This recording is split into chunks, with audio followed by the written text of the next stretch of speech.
Welcome back, friends. Why did I point at myself first? Welcome back, friends. This is Steve, and I am going to work on the Compaq Portable again today. Got my keyboard foam and foil parts in. Last video we got the floppy disk controller working and got it booting, so now I can actually boot into some piece of software to verify that all of the keys on the keyboard work. Had this whole chicken and egg thing going on where there was no keyboard, so I couldn't type anything in, and there was no boot disk, so I couldn't boot anything up, and the old hard disk didn't have anything on it and was barely working anyway. And what do you fix first? Yes, you fix that first.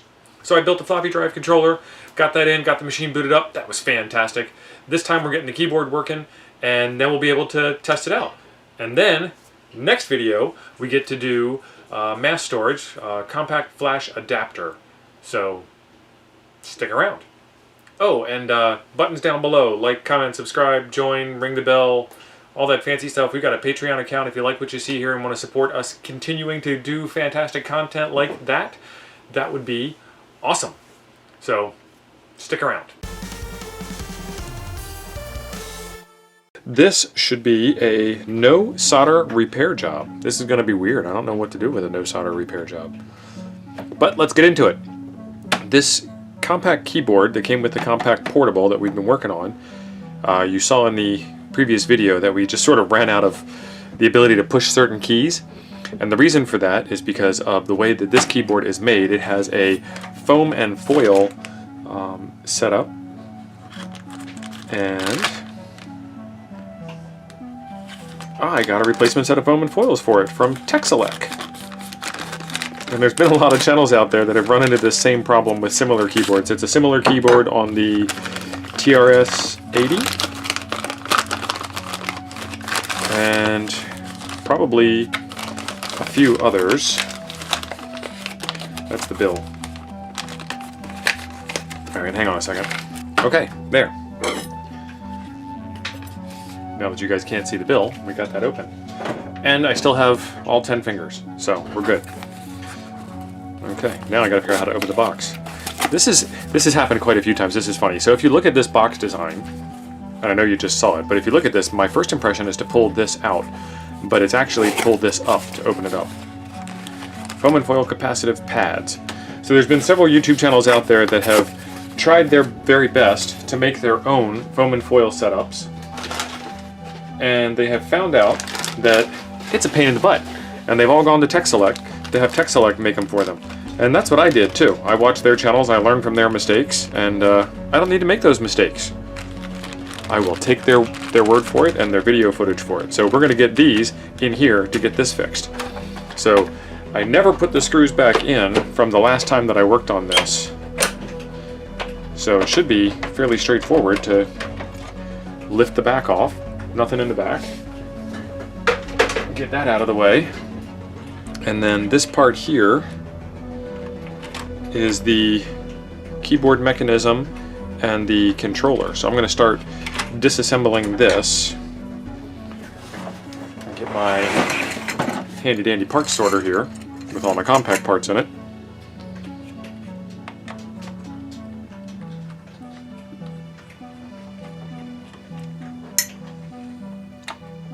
So while researching repairs for this project, I found out that Compaq is a portmanteau.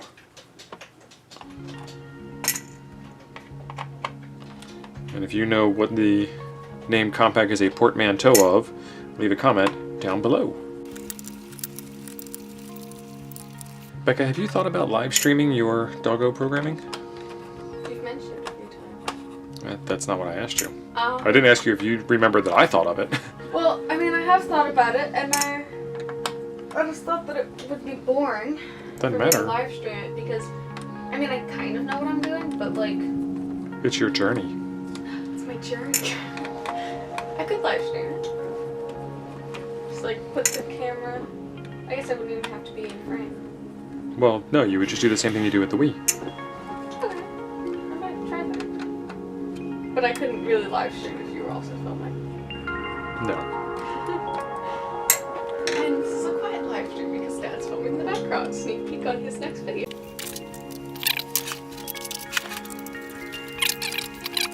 And you can see there's some dust on here.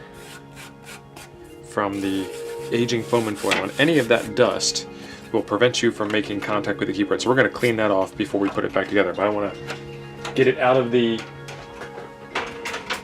explosion zone, out of the blast radius, so that there is no splash damage. That's the word I was looking for, splash damage. The next thing I need is something to pick all of these old foam parts out. So I am going to use a dental pick. And you can see from the previous short-term hack to get this thing working that I've got some foams missing. Yep, these are just all going to self-destruct.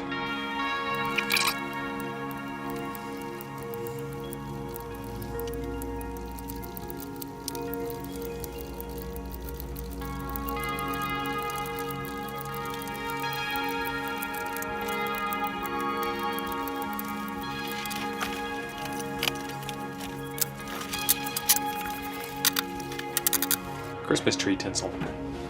Christmas tree pine needles. Fake Christmas tree pine needles. Alright, I'm going to go off camera and hit this with a vacuum cleaner after we grab this circuit board and clean it up. Alright, this is QD electronic cleaner.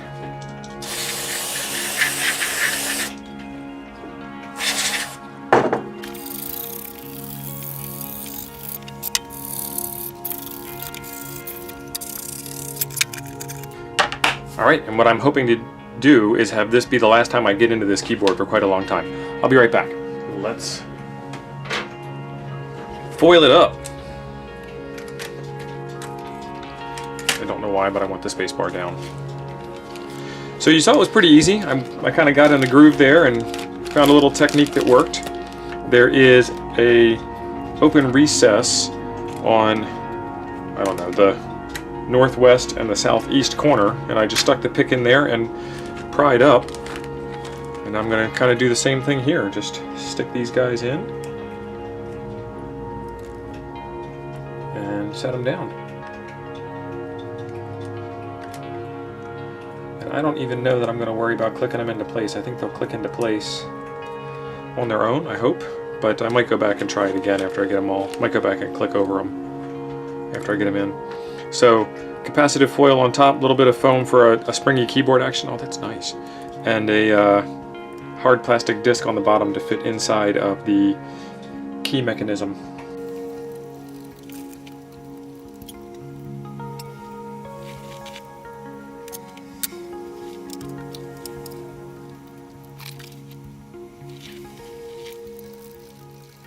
Yeah, I'm going to click them in.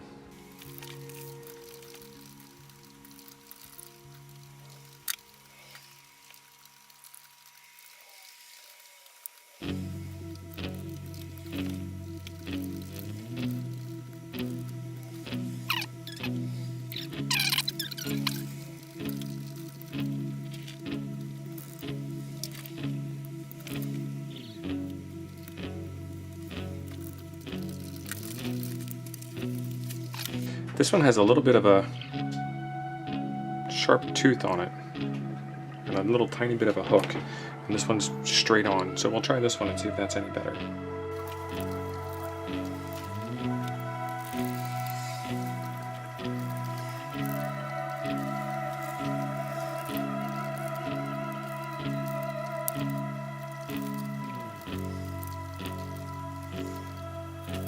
So the better choice is to put them in one at a time. Lesson learned. And you can kind of visually see when they're not in right. So what I'm doing is there are 4 little hooks, 1, 2, 3, 4, that hold the little plastic disc in that's on the back side. And I am pushing up on the key from below, sitting it in off to one side, and then taking my dental pick and feeling around each of those clips, and you can kind of hear it snap into place. And then you know it's in. And you can kind of see that it may or may not be off.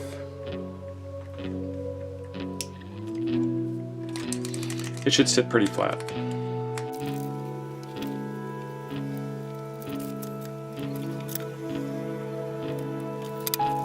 Plenty of extras in there.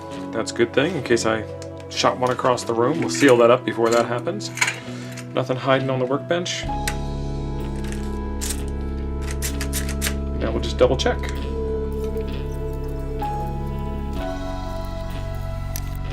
Okay, all the double checking is done. Now it's time to put this thing back together.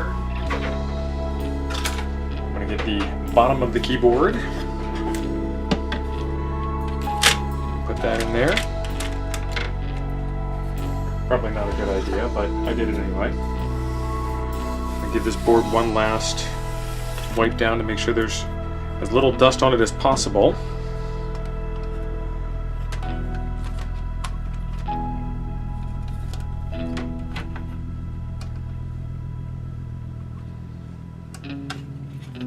And figure out how this thing goes on. That looks good enough to me. And I've taken this keyboard apart enough times to know that what I want to do is get a couple of these screws loosely in.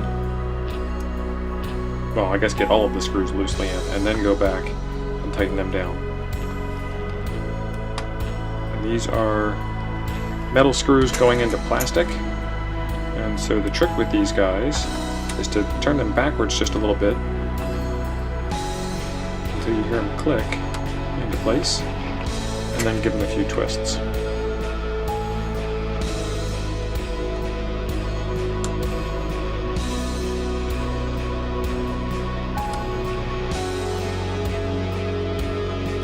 And they should be very easy to get in. The whole goal is to not cut new threads.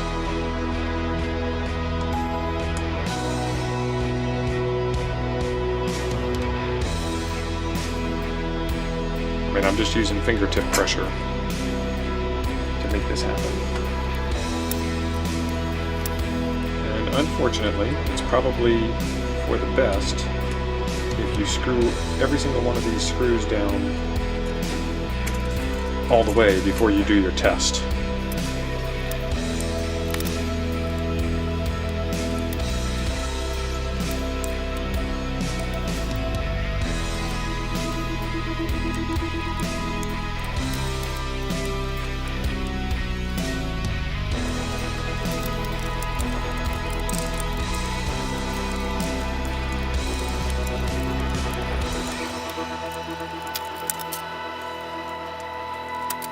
Okay, let's try it out. Okay, we are going to do the USB floppy boot. That thing up there. And see how it works out.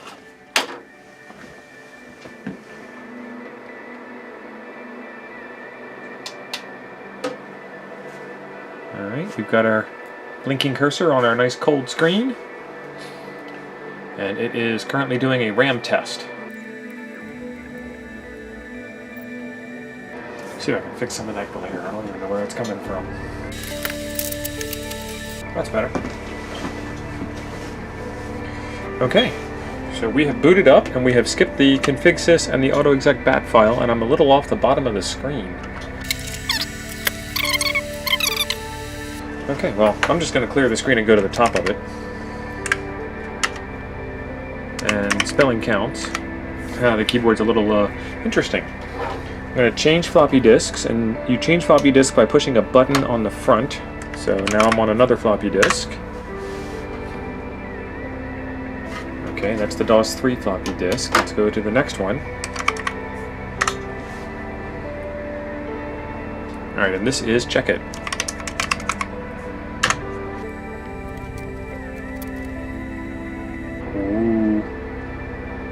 There it is.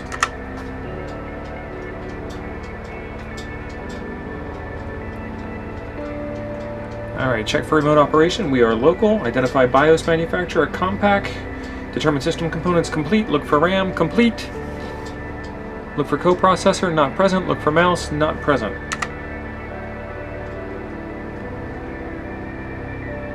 That's hard to see. And that is full brightness on the brightness knob. And it's trying to do color, and it's not really a color screen. Set up color on off. There we go. Now we can see it. Let's see what the configuration says. DOS version 6.2.2, ROM BIOS Compaq, 8088 XT machine, no math coprocessor, base memory 640, available 578, extended none, EMS not installed. Video adapter is CGA at B8000, B800, B800. Video RAM size 16K, no hard drive, floppy drive A, floppy drive B. There is no floppy drive B. I gotta go in and fix that. No clock calendar, that's not true. Parallel port LPT1, serial port COM1. So that is the serial port, is it? No, there are 2 serial ports in here. So there's a serial port that's not working. We'll have to figure that out. And there's no mouse installed and no game installed. Okay. Memory map. Interrupt vectors. 382 in use by programs. It's making noise. That's the key. The keyboard's making noise. I thought that was a swish. Swish. It's actually the keyboard. The new foam and foil is scraping slightly as it goes down. That's fine. It's working. That's what's important. 275K available. So this 382 is check it and DOS. Nothing at 96K from A1000 to B800. And then at B800 to BC100 is CGA video RAM. BC to C1000 is high RAM. C1000 to C800 is nothing. So there's a good range to go. CA100 to CC100, that's where I put the floppy disk controller. Let's see if I can see that. Yep, copyright Sergei Kiselev, nice. And then there's 160K of nothing, and then there's a system ROM from Compaq, and that's the end of it. So there's plenty of room to put the floppy disk controller in there. I just happened to find a spot where it fits and shoved it in so I can move that around. Interrupts. Don't need interrupts, don't need CMOS table, don't need device drivers. Test. Where's keyboard? Memory, hard disk, floppy, system, real-time clocks, serial ports, parallel ports, printers, video, input devices. Keyboard. It is a PC keyboard with 83 keys. What is the difference? Let's go with this one. Press each key. Test each key passed. Repeat test. Passed, repeat test. And there are no keyboard lights to test. So the keyboard works. That's awesome. Now I have keyboard and I have floppy disks. Okay, the next thing is mass storage, and we will get into mass storage when we build out the Compaq flash card. That will be coming up next in the video. So, oops, numlock's on. Benchmarks. Let's see what the main system does. CPU speed is 4.77 megahertz. It's checking the math speed, and there's no math coprocessor. No NPU, numeric processing unit. Alright, this thing exactly matches and slightly outperforms on math the original XT. And then is there a speed setting?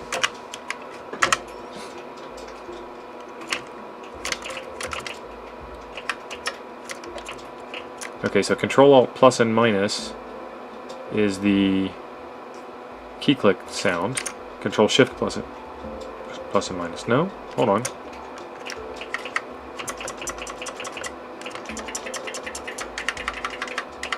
Alright, Control-Alt plus and minus is the make the sounds. And that's no sound.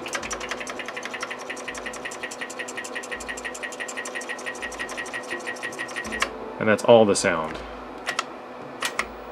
Let's switch the video display.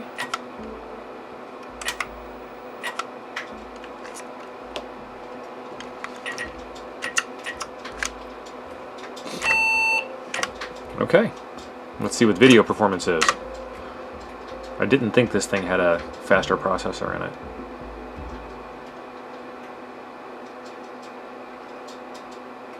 Video speed is slower than the XT. Let's change video modes and rerun it.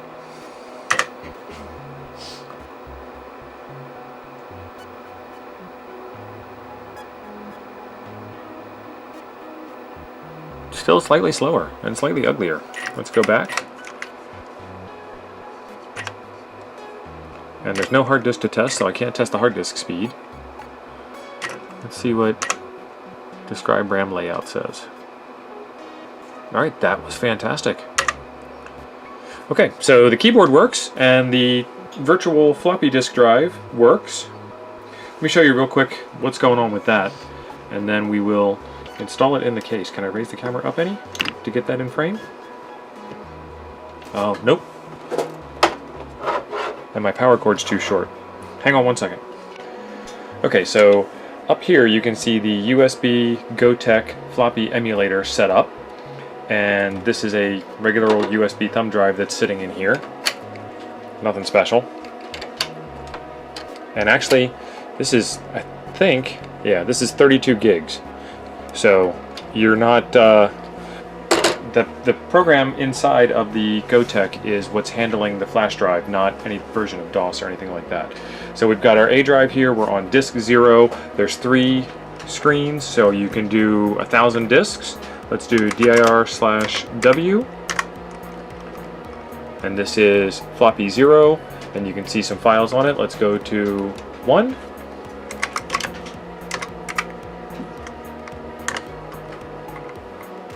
And this one says boot 622, and you can see that there are different files on it. Let's go to floppy 2.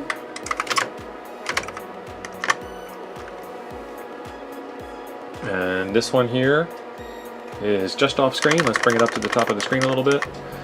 MS-DOS 3.30, and you can see some more files that are different on that. And then finally, the last disk that I have configured is the Check-It disk. So you can see that's floppy 3 and some different files on there. So that's how the USB floppy drive works. What I've got to do next is get it installed in the computer and figure out where I'm going with that, and then get the rest of this stuff sorted out.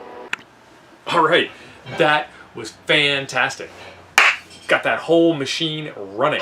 Well, we got everything that was in the machine running, and now we have to start putting some more stuff in the machine. So we got the floppy disk controller tested out by exercising some different floppies now that we can press keys and actually type stuff in. And we got Check-It to run, and in Check-It I verified every single key worked and checked out the machine's performance. We are 1.01x times faster. Now it's 1.0 on the CPU and it's 1.01x on the non-existent math calculations, but I'll take it. So that means this thing's running a little bit faster than 4.77 megahertz, but not a whole heck of a lot faster. But definitely faster than an original IBM PC XT, and you know, to me that's all that matters, right? So we got some more stuff coming up. The compact flash adapter that I've been teasing about all along. So make sure you've got the subscribe button checked and the bell checked. And we got some other stuff that I'm going to do with this thing too. Not 100% sure what yet, but we'll figure it out. That's what this channel is all about. So thanks for being awesome.